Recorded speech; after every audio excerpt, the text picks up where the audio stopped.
بسم الله الرحمن الرحيم ألف لام ميم ذلك الكتاب لا ريب فيه هدى للمتقين الذين يؤمنون بالغيب ويقيمون الصلاة ومما رزقناهم ينفقون والذين يؤمنون بما أنزل إليك وما أنزل من قبلك وبالآخرة هم يوقنون أولئك على هدى من ربهم وأولئك هم المفلحون إن الذين كفروا سواء عليهم أأنذرتهم أم لم تنذرهم لا يؤمنون ختم الله على قلوبهم وعلى سمعهم وعلى أبصارهم غشاوة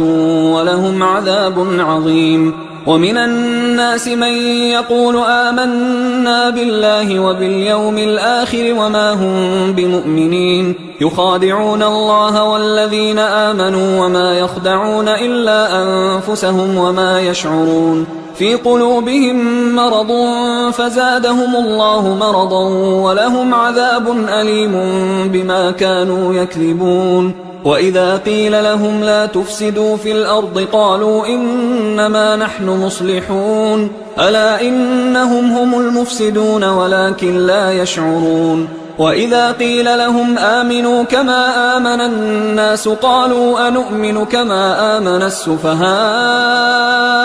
ألا إنهم هم السفهاء ولكن لا يعلمون وإذا لقوا الذين آمنوا قالوا آمنا وإذا خلوا إلى شياطينهم قالوا إنا معكم إنما نحن مستهزئون الله يستهزئ بهم ويمدهم في طغيانهم يعمهون أولئك الذين اشتروا الضلالة بالهدى فما ربحت تجارتهم وما كانوا مهتدين مثلهم كمثل الذي استوقد نارا فلما أضاءت ما حوله ذهب الله بنورهم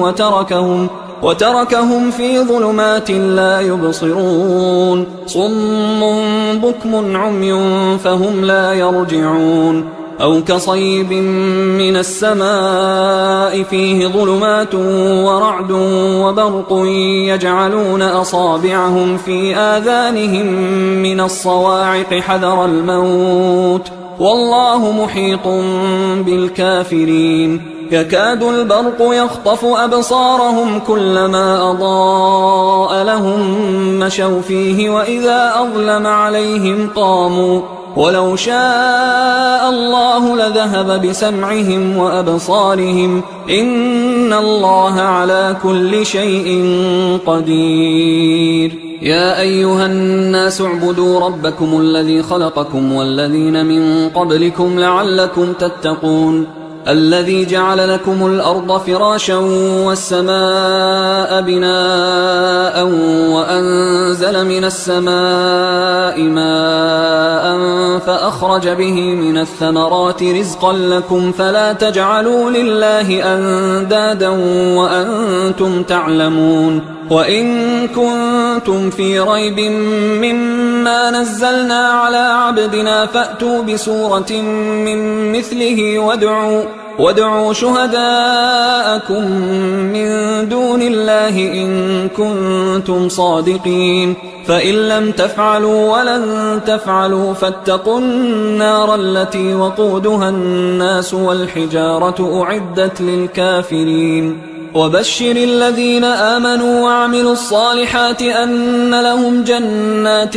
تجري من تحتها الأنهار كلما رزقوا منها من ثمرة رزقا قالوا هذا الذي رزقنا من قبل وأتوا به متشابها ولهم فيها أزواج مطهرة وهم فيها خالدون إن الله لا يستحيي أن يضرب مثلا ما بعوضة فما فوقها فأما الذين آمنوا فيعلمون أنه الحق من ربهم، وأما الذين كفروا فيقولون ماذا أراد الله بهذا مثلا يضل به كثيرا ويهدي به كثيرا، وما يضل به إلا الفاسقين الذين ينقضون عهد الله من بعد ميثاقه ويقطعون ما أمر الله به أن يوصل ويفسدون في الأرض،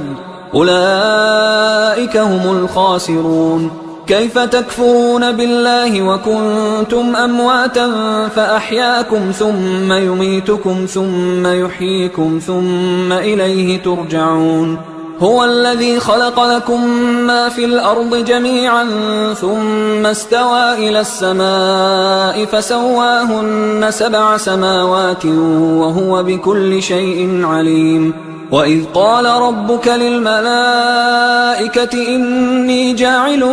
في الأرض خليفة قالوا أتجعل فيها من يفسد فيها ويسفك الدماء ونحن نسبح بحمدك ونقدس لك قال إني أعلم ما لا تعلمون. وعلم آدم الأسماء كلها ثم عرضهم على الملائكة فقال أنبئوني بأسماء هؤلاء إن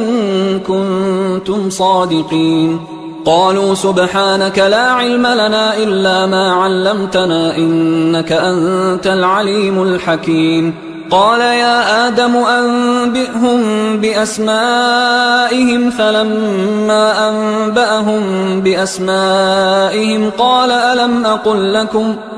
ألم أقل لكم إني أعلم غيب السماوات والأرض وأعلم ما تبدون وما كنتم تكتمون. وإذ قلنا للملائكة اسجدوا لآدم فسجدوا إلا إبليس أبى واستكبر وكان من الكافرين. وقلنا يا آدم اسكن أنت وزوجك الجنة وكلا منها رغدا حيث شئتما ولا تقربا هذه الشجرة فتكونا من الظالمين. فأزلهما الشيطان عنها فأخرجهما مما كانا فيه وقلنا اهبطوا بعضكم لبعض عدو ولكم في الأرض مستقر ومتاع إلى حين. فتلقى آدم من ربه كلمات فتاب عليه إنه هو التواب الرحيم. قلنا اهبطوا منها جميعا فإما يأتينكم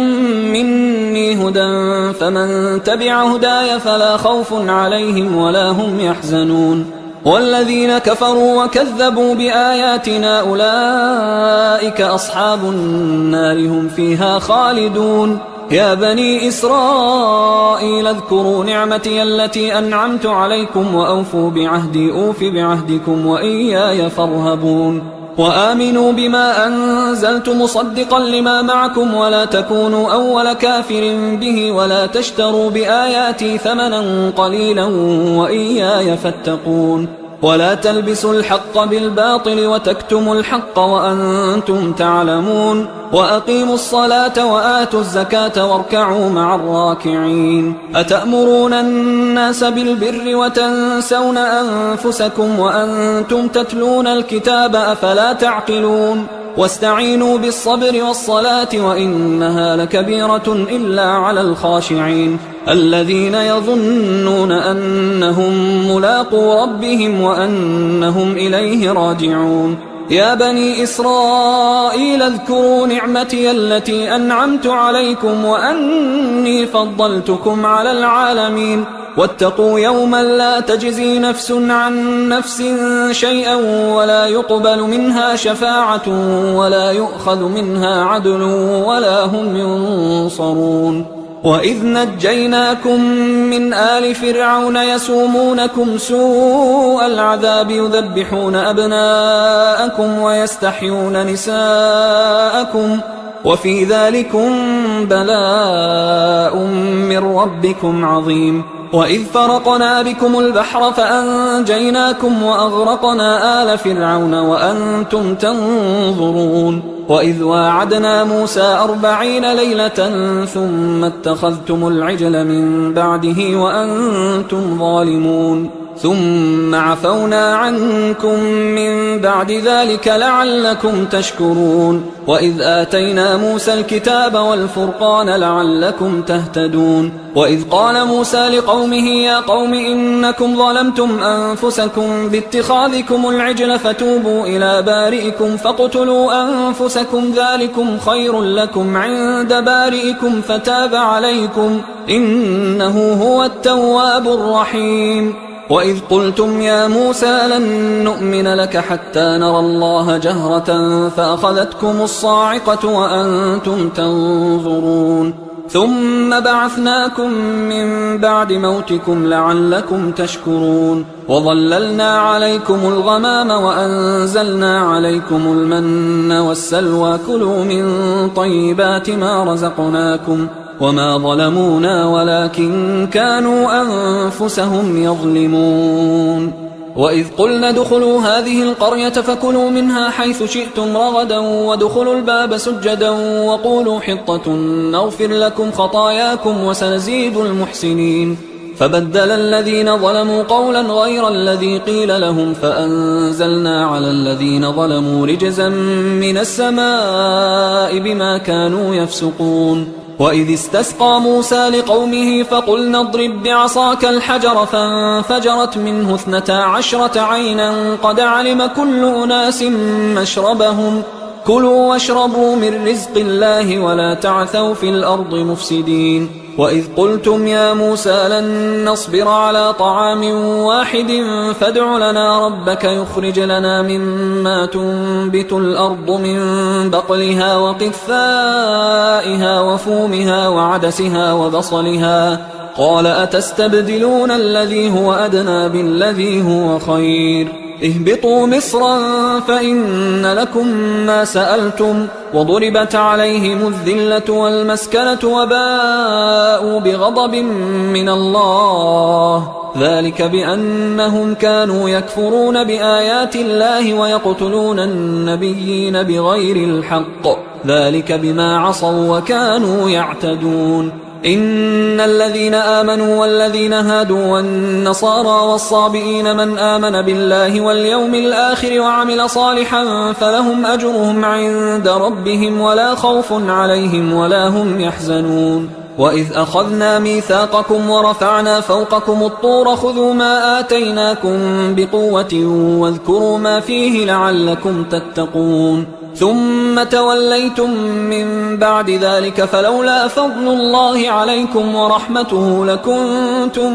من الخاسرين ولقد علمتم الذين اعتدوا منكم في السبت فقلنا لهم كونوا قردة خاسئين فجعلناها نكالا لما بين يديها وما خلفها وموعظة للمتقين وإذ قال موسى لقومه إن الله يأمركم أن تذبحوا بقرة قالوا أتتخذنا هزوا قال أعوذ بالله أن أكون من الجاهلين قالوا ادع لنا ربك يبين لنا ما هي قال إنه يقول إنها بقرة لا فارض ولا بكر عوان بين ذلك فافعلوا ما تؤمرون قالوا ادع لنا ربك يبين لنا ما لونها قال إنه يقول إنها بقرة صفراء فاقع لونها تسر الناظرين قالوا ادع لنا ربك يبين لنا ما هي إن البقرة شابه علينا وإنا إن شاء الله لمهتدون قال إنه يقول إنها بقرة لا ذلول تثير الأرض ولا تسقي الحرث مسلمة لا شية فيها قالوا الآن جئت بالحق فذبحوها وما كادوا يفعلون وإذ قتلتم نفسا فادارأتم فيها والله مخرج ما كنتم تكتمون فقلنا اضربوه ببعضها كذلك يحيي الله الموتى ويريكم آياته لعلكم تعقلون ثم قست قلوبكم من بعد ذلك فهي كالحجارة أو أشد قسوة وإن من الحجارة لما يتفجر منه الأنهار وإن منها لما يشقق فيخرج منه الماء وإن منها لما يهبط من خشية الله وما الله بغافل عما تعملون أفتطمعون أن يؤمنوا لكم وقد كان فريق منهم يسمعون كلام الله ثم يحرفونه من بعد ما عقلوه وهم يعلمون وإذا لقوا الذين آمنوا قالوا آمنا وإذا خلا بعضهم إلى بعض قالوا أتحدثونهم بما فتح الله عليكم ليحاجوكم به عند ربكم أفلا تعقلون أولا يعلمون أن الله يعلم ما يسرون وما يعلنون ومنهم أميون لا يعلمون الكتاب إلا أماني وإنهم إلا يظنون فويل للذين يكتبون الكتاب بأيديهم ثم يقولون هذا من عند الله ليشتروا به ثمنا قليلا فويل لهم مما كتبت أيديهم وويل لهم مما يكسبون وقالوا لن تمسنا النار إلا أياما معدودة قل أتخذتم عند الله عهدا فلن يخلف الله عهده أم تقولون على الله ما لا تعلمون بلى من كسب سيئة وأحاطت به خطيئته فأولئك أصحاب النار هم فيها خالدون والذين آمنوا وعملوا الصالحات أولئك أصحاب الجنة هم فيها خالدون وإذ أخذنا ميثاق بني إسرائيل لا تعبدون إلا الله وبالوالدين إحسانا وذي القربى واليتامى والمساكين وقولوا للناس حسنا وأقيموا الصلاة وآتوا الزكاة ثم توليتم إلا قليلا منكم وأنتم معرضون وإذ أخذنا ميثاقكم لا تسفكون دماءكم ولا تخرجون أنفسكم من دياركم ثم أقررتم وأنتم تشهدون ثم أنتم هؤلاء تقتلون أنفسكم وتخرجون فريقا منكم من ديارهم تظاهرون عليهم بالإثم والعدوان وإن يأتوكم أسارى تفادوهم وهو محرم عليكم إخراجهم أفتؤمنون ببعض الكتاب وتكفرون ببعض فما جزاء من يفعل ذلك منكم إلا خزي في الحياة الدنيا ويوم القيامة يردون إلى أشد العذاب وما الله بغافل عما تعملون أولئك الذين اشتروا الحياة الدنيا بالآخرة فلا يخفف عنهم العذاب ولا هم ينصرون ولقد آتينا موسى الكتاب وقفينا من بعده بالرسل وآتينا عيسى ابن مريم البينات وأيدناه بروح القدس أفكلما جاءكم رسول بما لا تهوى أنفسكم استكبرتم ففريقا كذبتم وفريقا تقتلون وقالوا قلوبنا غلف بل لعنهم الله بكفرهم فقليلا ما يؤمنون ولما جاءهم كتاب من عند الله مصدق لما معهم وكانوا من قبل يستفتحون على الذين كفروا فلما جاءهم ما عرفوا كفروا به فلعنة الله على الكافرين بئس ما اشتروا به أنفسهم أن يكفروا بما أنزل الله بغيا أن ينزل الله من فضله على من يشاء من عباده فباءوا بغضب على غضب وللكافرين عذاب مهين وإذا قيل لهم آمنوا بما أنزل الله قالوا نؤمن بما أنزل علينا ويكفرون بما وراءه وهو الحق مصدقا لما معهم قل فلم تقتلون أنبياء الله من قبل إن كنتم مؤمنين ولقد جاءكم موسى بالبينات ثم اتخذتم العجل من بعده وأنتم ظالمون وإذ أخذنا ميثاقكم ورفعنا فوقكم الطور خذوا ما آتيناكم بقوة واسمعوا قالوا سمعنا وعصينا وأشربوا في قلوبهم العجل بكفرهم قل بئس ما يأمركم به إيمانكم إن كنتم مؤمنين قل إن كانت لكم الدار الآخرة عند الله خالصة من دون الناس فتمنوا الموت إن كنتم صادقين ولن يتمنوه أبدا بما قدمت أيديهم والله عليم بالظالمين ولتجدنهم أحرص الناس على حياة ومن الذين أشركوا يود أحدهم لو يعمر 1000 سنة وما هو بمزحزحه من العذاب أن يعمر والله بصير بما يعملون قل من كان عدوا لجبريل فإنه نزله على قلبك بإذن الله مصدقا لما بين يديه وهدى وبشرى للمؤمنين من كان عدوا لله وملائكته ورسله وجبريل وميكال فإن الله عدو للكافرين ولقد أنزلنا إليك آيات بينات وما يكفر بها إلا الفاسقون أو كلما عاهدوا عهدا نبذه فريق منهم بل أكثرهم لا يؤمنون ولما جاءهم رسول من عند الله مصدق لما معهم نبذ فريق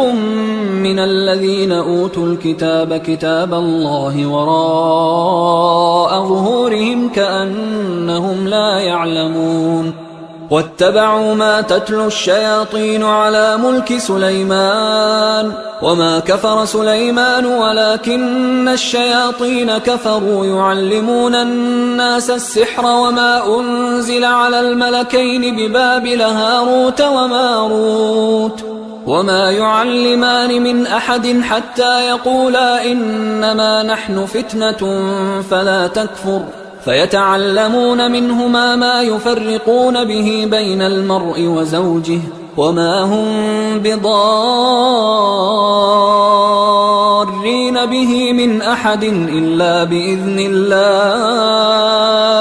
ويتعلمون ما يضرهم ولا ينفعهم ولقد علموا لمن اشتراه ما له في الآخرة من خلاق ولبئس ما شروا به أنفسهم لو كانوا يعلمون ولو أنهم آمنوا واتقوا لمثوبة من عند الله خير لو كانوا يعلمون يا أيها الذين آمنوا لا تقولوا راعنا وقولوا انظرنا واسمعوا وللكافرين عذاب أليم ما يود الذين كفروا من أهل الكتاب ولا المشركين أن ينزل عليكم من خير من ربكم والله يختص برحمته من يشاء والله ذو الفضل العظيم ما ننسخ من آية أو ننسها نأت بخير منها أو مثلها ألم تعلم أن الله على كل شيء قدير ألم تعلم أن الله له ملك السماوات والأرض وما لكم من دون الله من ولي ولا نصير أم تريدون أن تسألوا رسولكم كما سئل موسى من قبل ومن يتبدل الكفر بالإيمان فقد ضل سواء السبيل ود كثير من أهل الكتاب لو يردونكم من بعد إيمانكم كفارا حسدا من عند أنفسهم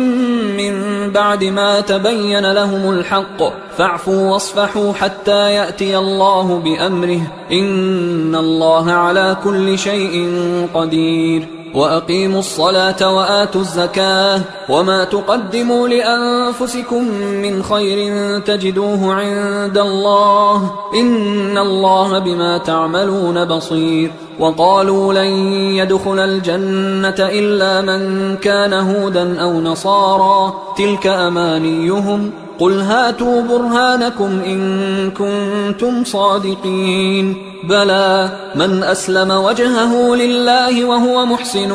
فله أجره عند ربه ولا خوف عليهم ولا هم يحزنون وقالت اليهود ليست النصارى على شيء وقالت النصارى ليست اليهود على شيء وهم يتلون الكتاب كذلك قال الذين لا يعلمون مثل قولهم فالله يحكم بينهم يوم القيامة فيما كانوا فيه يختلفون ومن أظلم ممن منع مساجد الله أن يذكر فيها اسمه وسعى في خرابها أولئك ما كان لهم أن يدخلوها إلا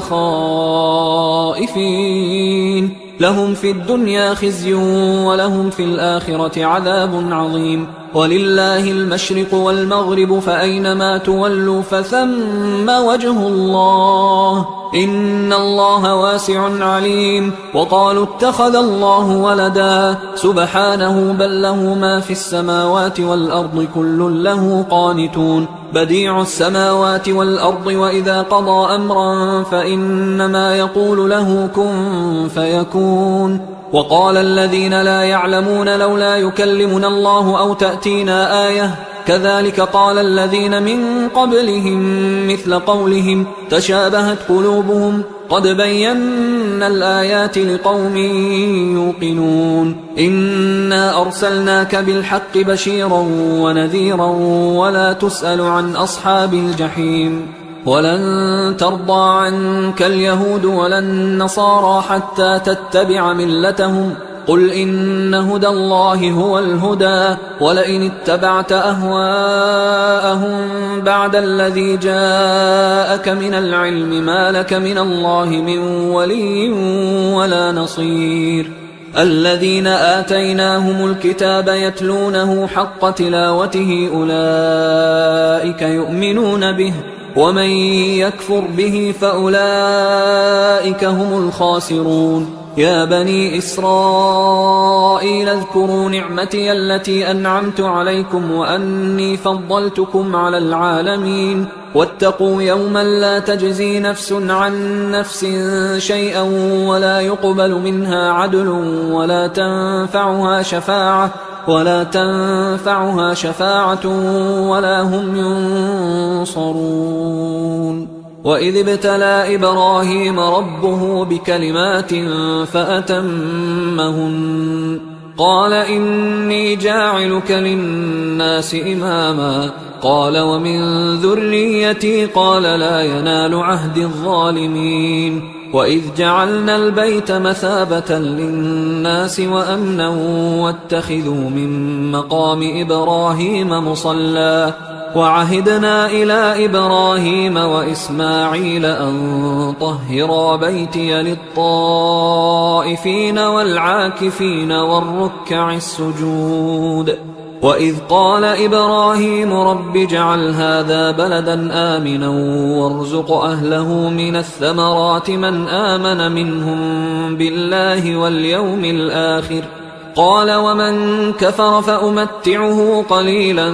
ثم أضطره إلى عذاب النار وبئس المصير وإذ يرفع إبراهيم القواعد من البيت وإسماعيل ربنا تقبل منا إنك أنت السميع العليم ربنا وجعلنا مسلمين لك ومن ذريتنا أمة مسلمة لك وأرنا مناسكنا وتب علينا إنك أنت التواب الرحيم ربنا وابعث فيهم رسولا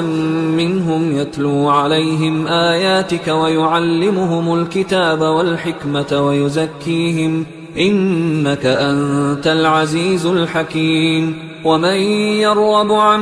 ملة إبراهيم إلا من سفه نفسه ولقد اصطفيناه في الدنيا وإنه في الآخرة لمن الصالحين إذ قال له ربه أسلم قال أسلمت لرب العالمين. ووصى بها إبراهيم بنيه ويعقوب يا بني إن الله اصطفى لكم الدين فلا تموتن إلا وأنتم مسلمون. أم كنتم شهداء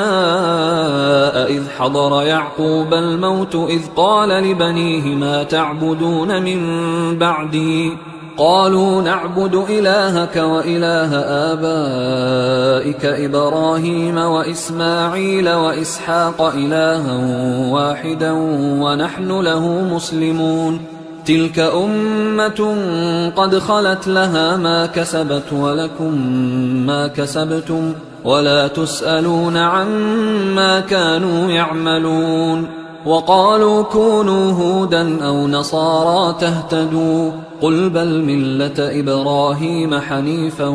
وما كان من المشركين. قولوا آمنا بالله وما أنزل إلينا وما أنزل إلى إبراهيم وإسماعيل وإسحاق ويعقوب والأسباط وما أوتي موسى وعيسى وما أوتي النبيون من ربهم لا نفرق بين أحد منهم ونحن له مسلمون. فإن آمنوا بمثل ما آمنتم به فقد اهتدوا وإن تولوا فإنما هم في شقاق فسيكفيكهم الله وهو السميع العليم. صبغة الله ومن أحسن من الله صبغة ونحن له عابدون. قل أتحاجوننا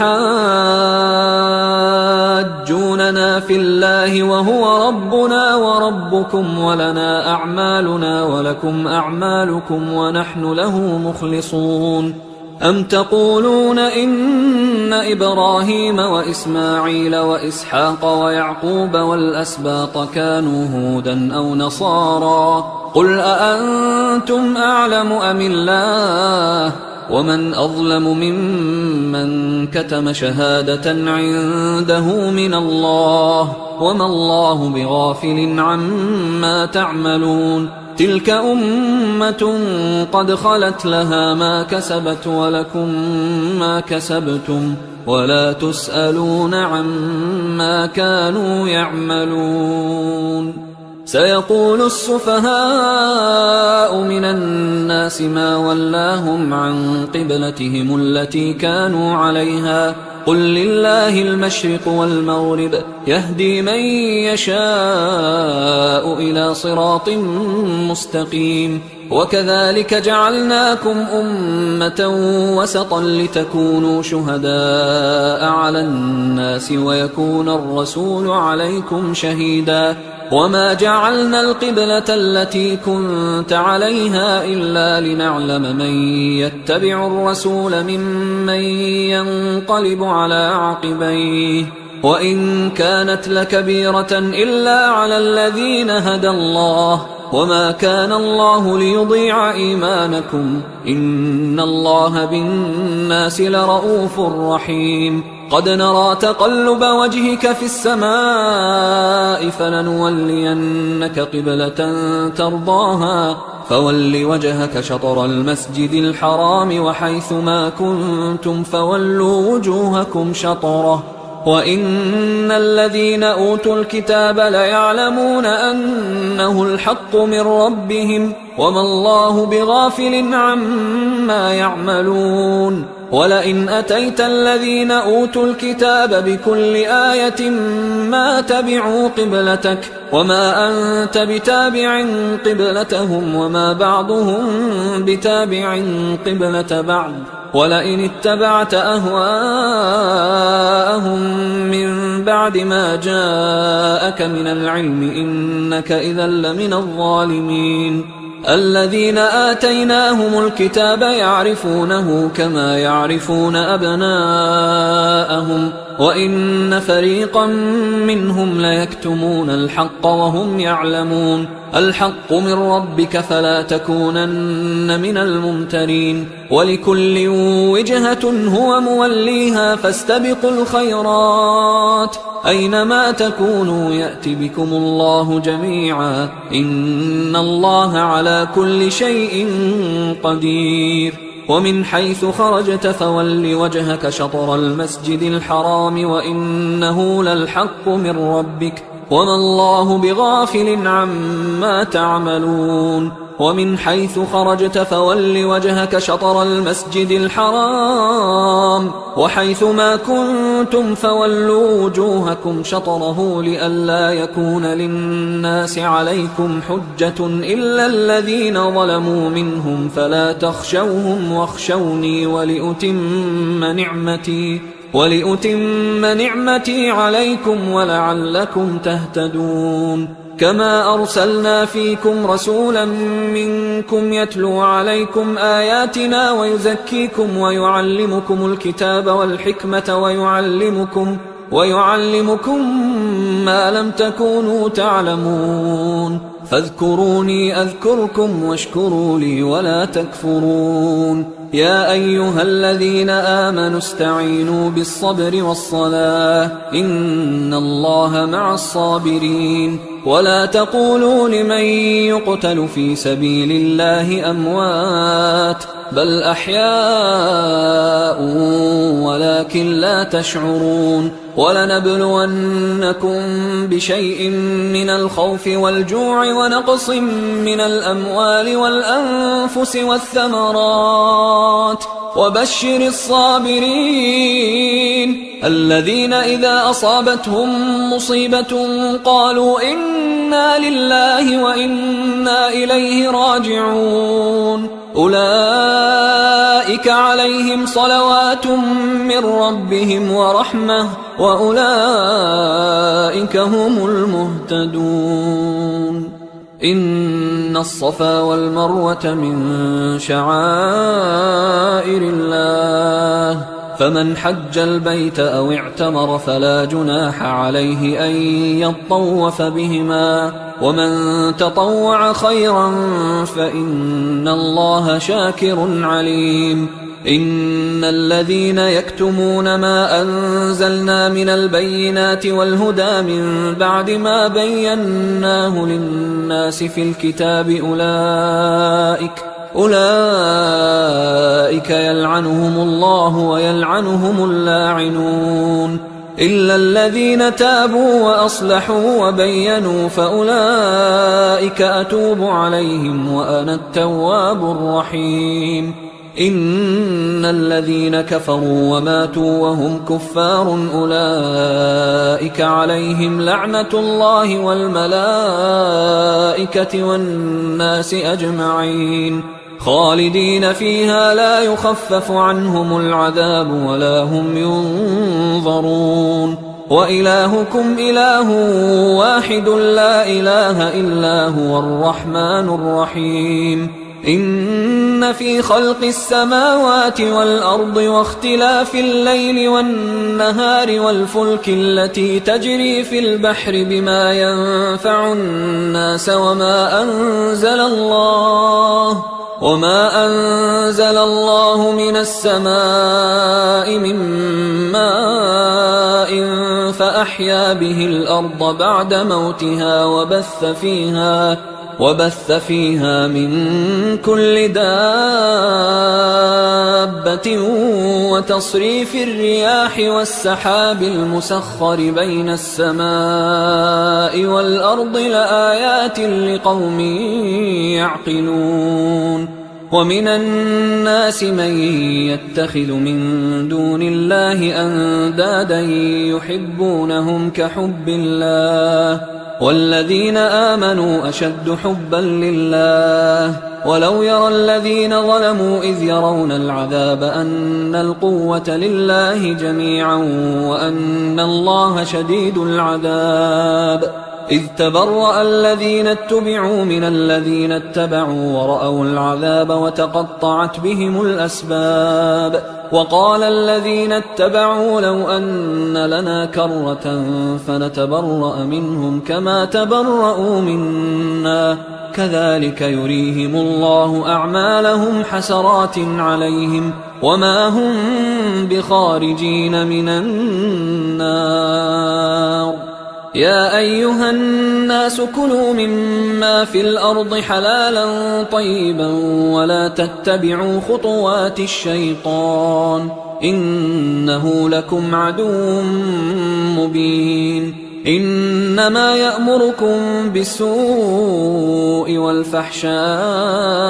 وأن تقولوا على الله ما لا تعلمون وإذا قيل لهم اتبعوا ما أنزل الله قالوا بل نتبع ما ألفينا عليه آباءنا أولو كان آباؤهم لا يعقلون شيئا ولا يهتدون ومثل الذين كفروا كمثل الذي ينعق بما لا يسمع إلا دعاء ونداء صم بكم عمي فهم لا يعقلون يا أيها الذين آمنوا كلوا من طيبات ما رزقناكم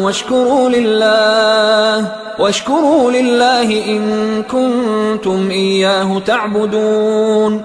إنما حرم عليكم الميتة والدم ولحم الخنزير وما أهل به لغير الله فمن اضطر غير باغ ولا عاد فلا إثم عليه إن الله غفور رحيم إن الذين يكتمون ما أنزل الله من الكتاب ويشترون به ثمنا قليلا أولئك ما يأكلون في بطونهم إلا النار ولا يكلمهم الله يوم القيامة ولا يزكيهم ولهم عذاب أليم أولئك الذين اشتروا الضلالة بالهدى والعذاب بالمغفرة فما أصبرهم على النار ذلك بأن الله نزل الكتاب بالحق وإن الذين اختلفوا في الكتاب لفي شقاق بعيد ليس البر أن تولوا وجوهكم قبل المشرق والمغرب ولكن البر من آمن بالله واليوم الآخر والملائكة والكتاب والنبيين وآتى المال على حبه ذوي القربى واليتامى والمساكين وابن السبيل والسائلين وفي الرقاب وأقام الصلاة وآتى الزكاة والموفون بعهدهم إذا عاهدوا والصابرين في البأساء والضراء وحين البأس أولئك الذين صدقوا وأولئك هم المتقون يا أيها الذين آمنوا كتب عليكم القصاص في القتلى الحر بالحر والعبد بالعبد والأنثى بالأنثى فمن عفي له من أخيه شيء فاتباع بالمعروف وأداء إليه بإحسان ذلك تخفيف من ربكم ورحمة فمن اعتدى بعد ذلك فله عذاب أليم ولكم في القصاص حياة يا أولي الألباب لعلكم تتقون كتب عليكم إذا حضر أحدكم الموت إن ترك خيرا الوصية للوالدين والأقربين بالمعروف حقا على المتقين فمن بدله بعدما سمعه فإنما إثمه على الذين يبدلونه إن الله سميع عليم فمن خاف من موص جنفا أو إثما فأصلح بينهم فلا إثم عليه إن الله غفور رحيم. يا أيها الذين آمنوا كتب عليكم الصيام كما كتب على الذين من قبلكم لعلكم تتقون أياما معدودات، فمن كان منكم مريضا أو على سفر فعدة من أيام أخر، وعلى الذين يطيقونه فدية طعام مسكين، فمن تطوع خيرا فهو خير له، وأن تصوموا خير لكم إن كنتم تعلمون. شهر رمضان الذي أنزل فيه القرآن هدى للناس وبينات من الهدى والفرقان، فمن شهد منكم الشهر فليصم، ومن كان مريضا أو على سفر فعدة من أيام أخر، يريد الله بكم اليسر ولا يريد بكم العسر ولتكملوا العدة ولتكبروا الله على ما هداكم ولعلكم تشكرون. وإذا سألك عبادي عني فإني قريب أجيب دعوة الداعي إذا دعان، فليستجيبوا لي وليؤمنوا بي لعلهم يرشدون. أحل لكم ليلة الصيام الرفث إلى نسائكم هن لباس لكم وأنتم لباس لهن، علم الله أنكم كنتم تختانون أنفسكم فتاب عليكم وعفى عنكم، فالآن باشروهن وابتغوا ما كتب الله لكم، وكلوا واشربوا حتى يتبين لكم الخيط الأبيض من الخيط الأسود من الفجر، ثم أتموا الصيام إلى الليل، ولا تباشروهن وأنتم عاكفون في المساجد، تلك حدود الله فلا تقربوها، كذلك يبين الله آياته للناس لعلهم يتقون. ولا تأكلوا أموالكم بينكم بالباطل وتدلوا بها إلى الحكام لتأكلوا فريقا من أموال الناس بالإثم وأنتم تعلمون. يسألونك عن الأهلة قل هي مواقيت للناس والحج، وليس البر بأن تأتوا البيوت من ظهورها ولكن البر من اتقى، وأتوا البيوت من أبوابها واتقوا الله لعلكم تفلحون. وقاتلوا في سبيل الله الذين يقاتلونكم ولا تعتدوا إن الله لا يحب المعتدين. وَاقْتُلُوهُمْ حَيْثُ ثَقِفْتُمُوهُمْ وَأَخْرِجُوهُمْ مِنْ حَيْثُ أَخْرَجُوكُمْ وَالْفِتْنَةُ أَشَدُّ مِنَ الْقَتْلِ وَلَا تُقَاتِلُوهُمْ عِندَ الْمَسْجِدِ الْحَرَامِ حَتَّى يُقَاتِلُوكُمْ فِيهِ فَإِنْ قَاتَلُوكُمْ فَاقْتُلُوهُمْ كَذَلِكَ جَزَاءُ الْكَافِرِينَ فَإِنِ انْتَهَوْا فَإِنَّ اللَّهَ غَفُورٌ رَحِيمٌ. وقاتلوهم حتى لا تكون فتنة ويكون الدين لله، فإن انتهوا فلا عدوان إلا على الظالمين. الشهر الحرام بالشهر الحرام والحرمات قصاص، فمن اعتدى عليكم فاعتدوا عليه بمثل ما اعتدى عليكم، واتقوا الله واعلموا أن الله مع المتقين. وأنفقوا في سبيل الله ولا تلقوا بأيديكم إلى التهلكة وأحسنوا إن الله يحب المحسنين. وأتموا الحج والعمرة لله، فإن أحصرتم فما استيسر من الهدي، ولا تحلقوا رؤوسكم حتى يبلغ الهدي محله، فمن كان منكم مريضا أو به أذى من رأسه ففدية من صيام أو صدقة أو نسك، فإذا أمنتم فمن تمتع بالعمرة إلى الحج فما استيسر من الهدي، فمن لم يجد فصيام 3 أيام في الحج و7 إذا رجعتم، تلك 10 كاملة، ذلك لمن لم يكن أهله حاضر المسجد الحرام. واتقوا الله واعلموا أن الله شديد العقاب. الحج أشهر معلومات، فمن فرض فيهن الحج فلا رفث ولا فسوق ولا جدال في الحج، وما تفعلوا من خير يعلمه الله وتزودوا فإن خير الزاد التقوى واتقون يا أولي الألباب ليس عليكم جناح أن تبتغوا فضلا من ربكم فإذا أفضتم من عرفات فاذكروا الله عند المشعر الحرام واذكروه كما هداكم وإن كنتم من قبله لمن الضالين ثم أفيضوا من حيث أفاض الناس واستغفروا الله إن الله غفور رحيم فإذا قضيتم مناسككم فاذكروا الله كذكركم آباءكم أو أشد ذكرا فمن الناس من يقول ربنا آتنا في الدنيا وما له في الآخرة من خلاق ومنهم من يقول ربنا آتنا في الدنيا حسنة وفي الآخرة حسنة وقنا عذاب النار أولئك لهم نصيب مما كسبوا والله سريع الحساب واذكروا الله في أيام معدودات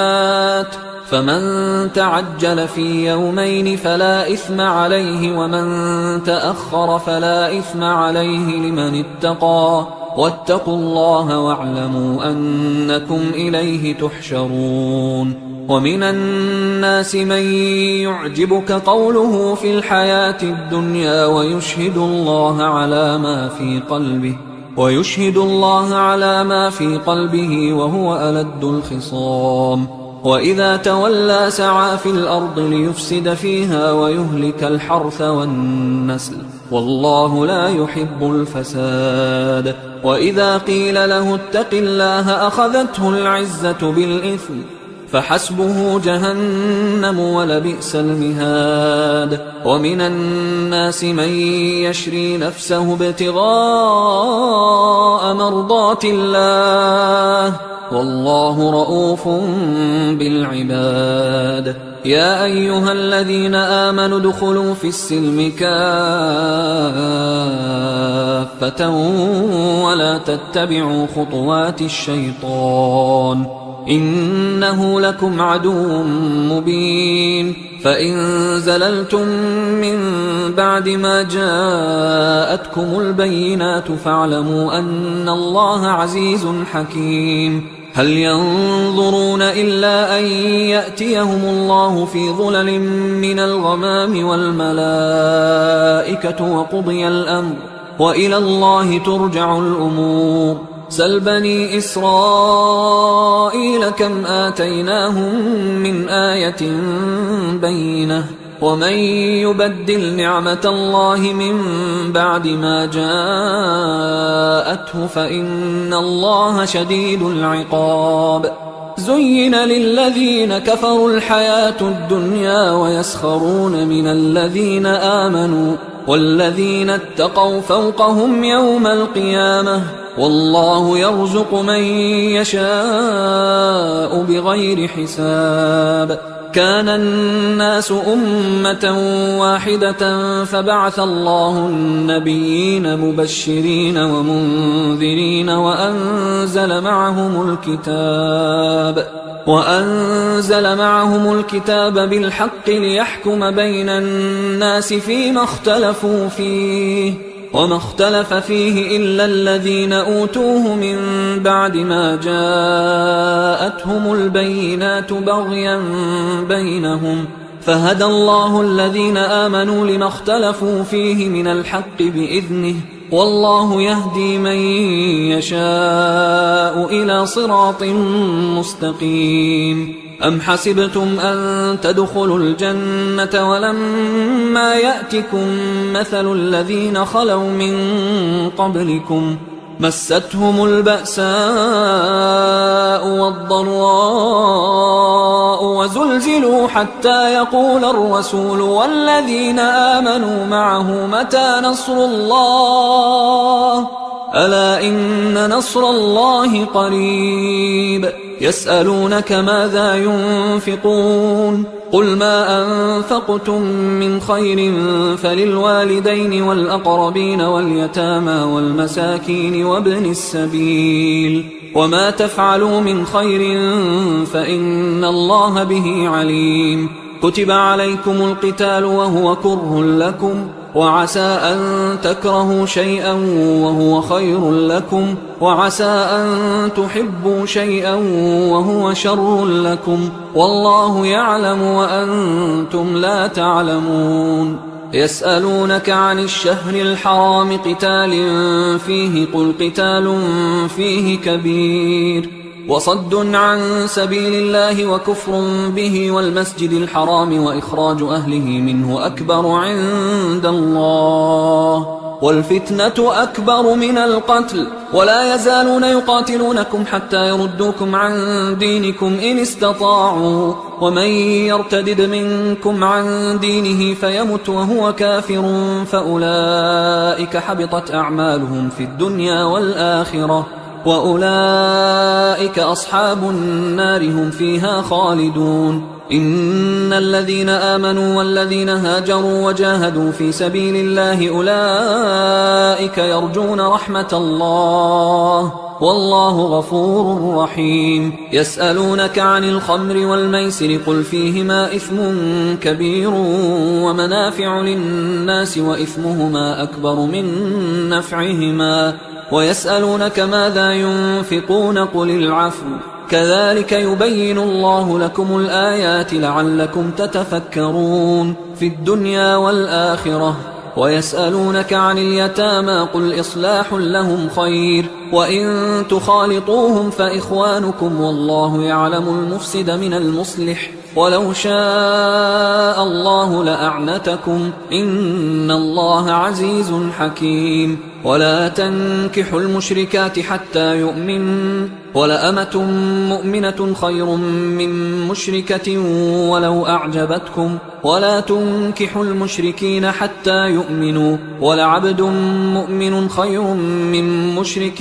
ولو أعجبكم أولئك يدعون إلى النار والله يدعو إلى الجنة والمغفرة بإذنه ويبين آياته للناس لعلهم يتذكرون ويسألونك عن المحيض قل هو أذى فاعتزلوا النساء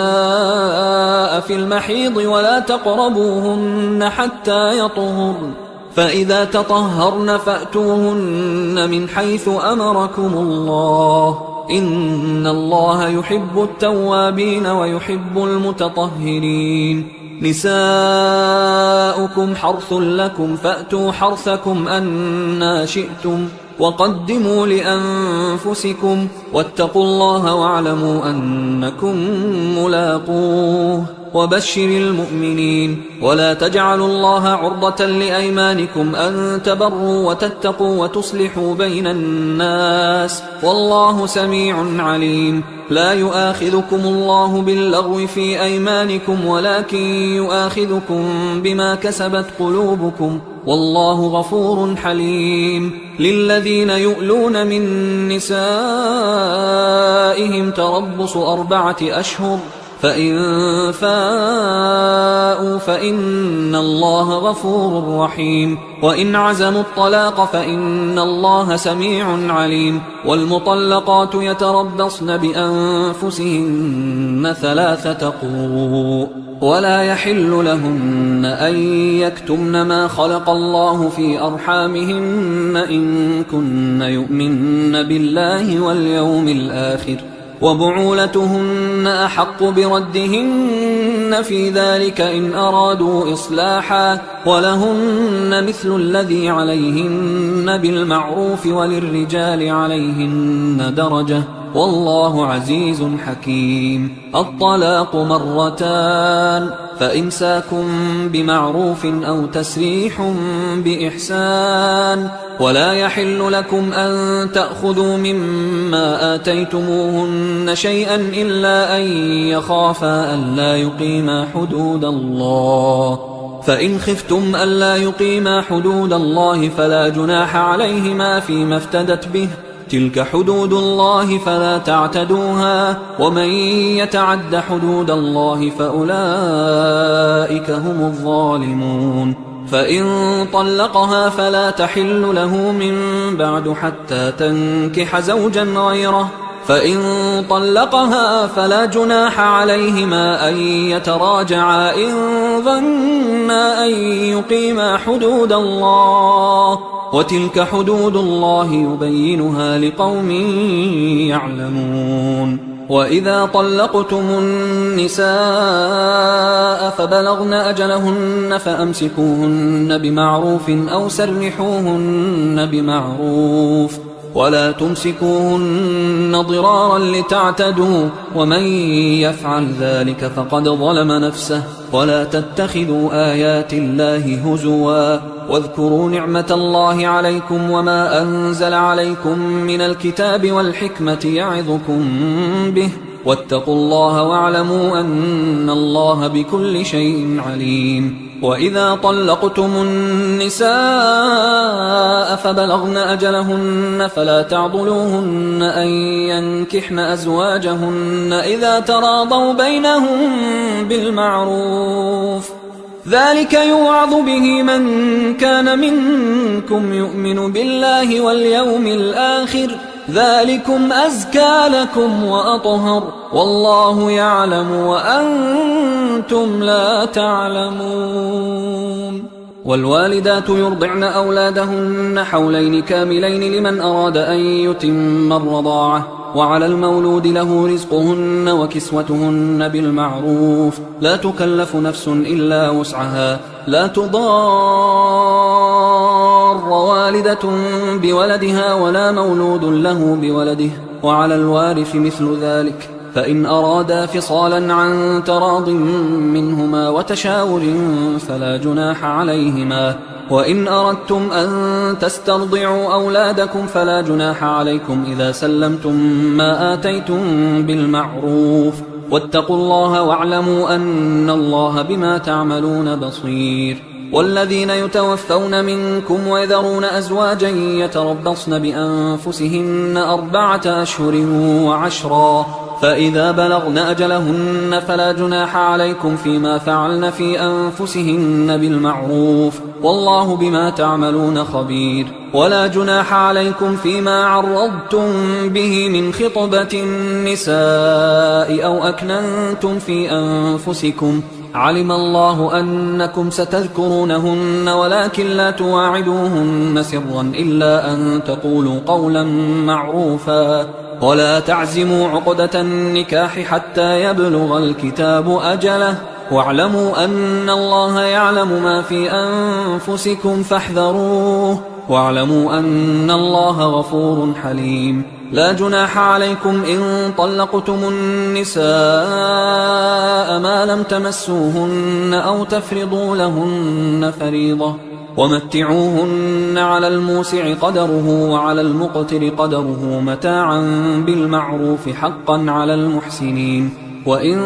طلقتموهن من قبل أن تمسوهن وقد فرضتم لهن فريضة فنصف ما فرضتم إلا أن يعفون أو يعفو الذي بيده عقدة النكاح، وأن تعفوا أقرب للتقوى، ولا تنسوا الفضل بينكم، إن الله بما تعملون بصير. حافظوا على الصلوات والصلاة الوسطى وقوموا لله قانتين، فإن خفتم فرجالا أو ركبانا، فإذا أمنتم فاذكروا الله كما علمكم ما لم تكونوا تعلمون. والذين يتوفون منكم ويذرون أزواجا وصية لأزواجهم متاعا إلى الحول غير إخراج، فإن خرجن فلا جناح عليكم فيما فعلن في أنفسهن من معروف، والله عزيز حكيم. وللمطلقات متاع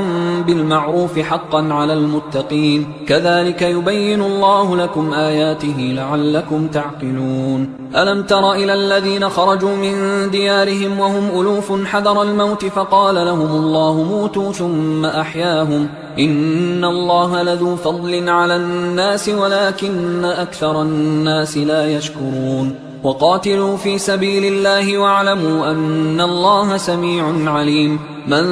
ذا الذي يقرض الله قرضا حسنا فيضاعفه له أضعافا كثيرة والله يقبض ويبسط وإليه ترجعون ألم تر إلى الملأ من بني إسرائيل من بعد موسى إذ قالوا لنبي له مبعث لنا ملكا نقاتل في سبيل الله قال هل عسيتم إن كتب عليكم القتال ألا تقاتلوا قالوا وما لنا ألا نقاتل في سبيل الله وقد أخرجنا من ديارنا وأبنائنا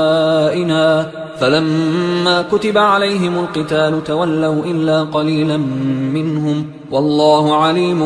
بالظالمين وقال لهم نبيهم إن الله قد بعث لكم طالوت ملكا قالوا أنى يكون له الملك علينا ونحن أحق بالملك منه ولم يؤت سعة من المال قال إن الله اصطفاه عليكم وزاده بسطة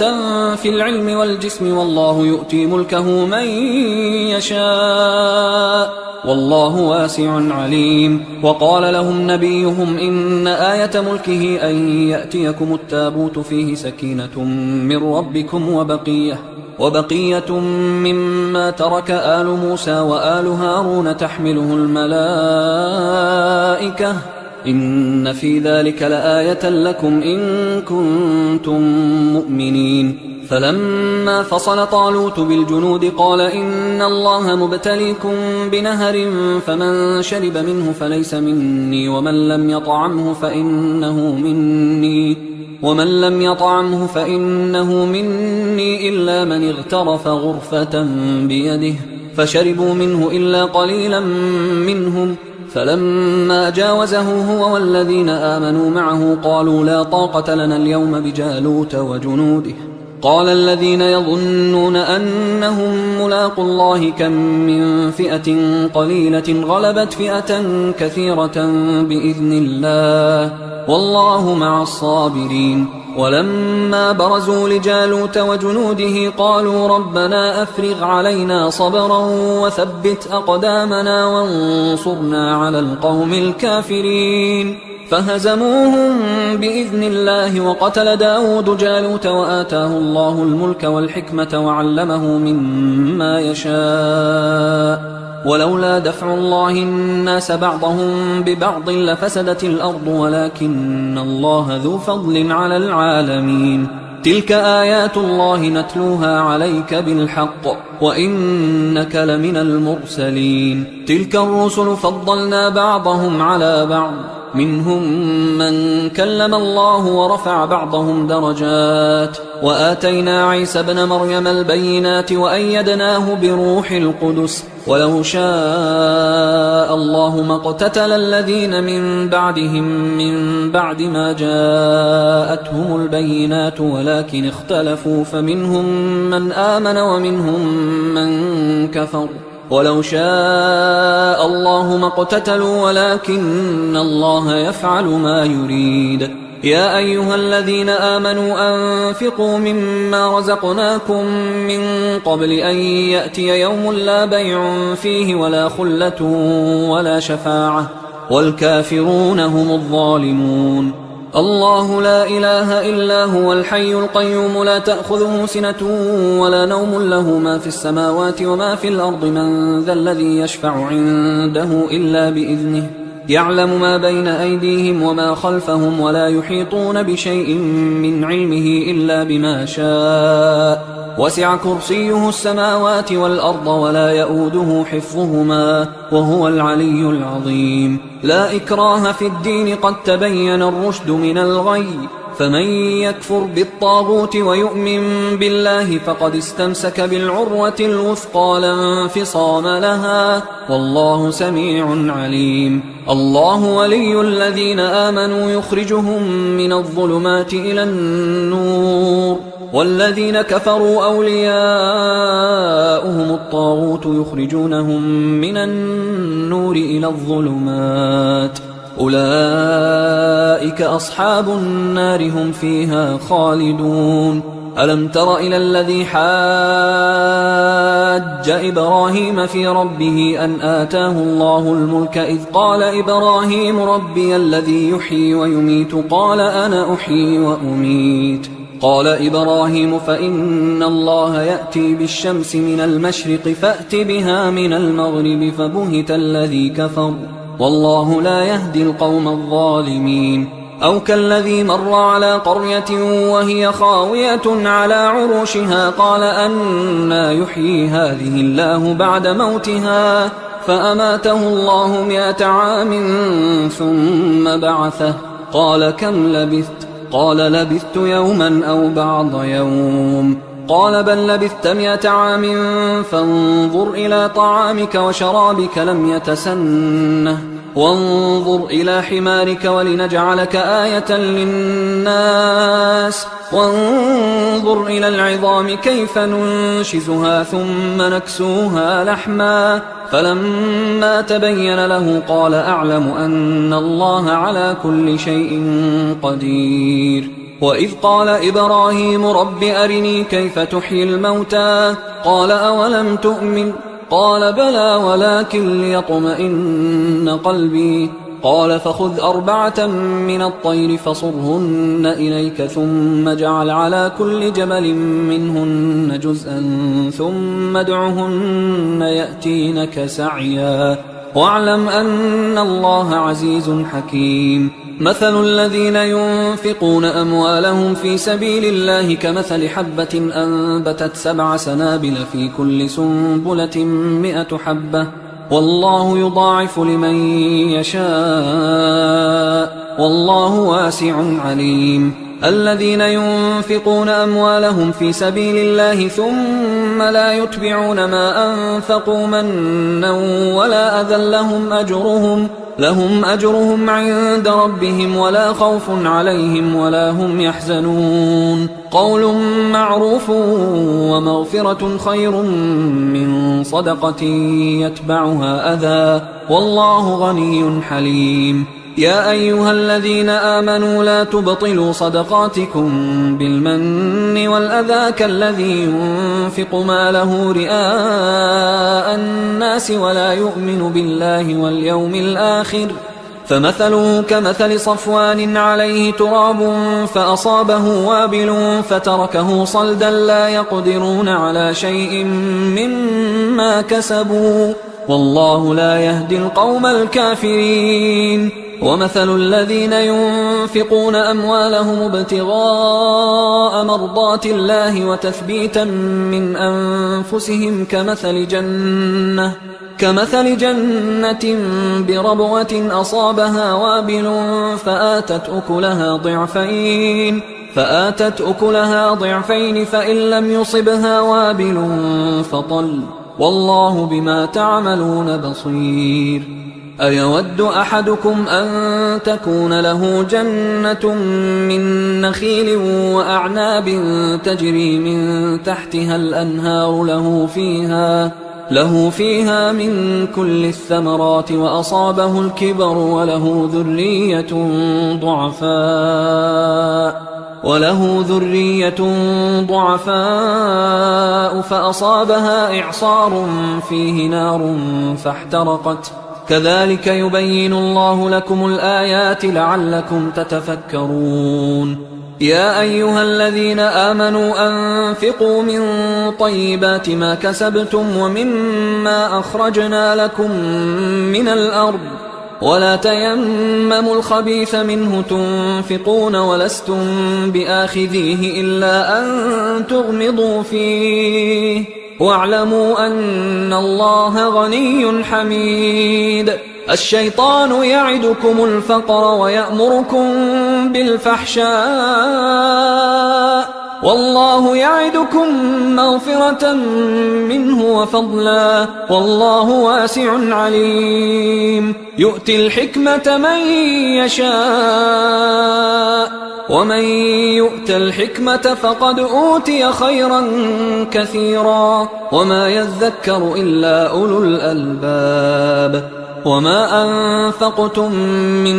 نفقة أو نذرتم من نذر فإن الله يعلمه وما للظالمين من أنصار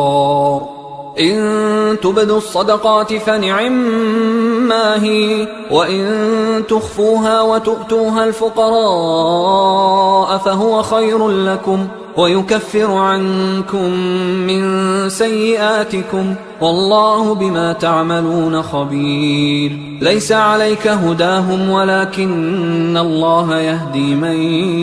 يشاء وما تنفقوا من خير فلأنفسكم وما تنفقون إلا ابتغاء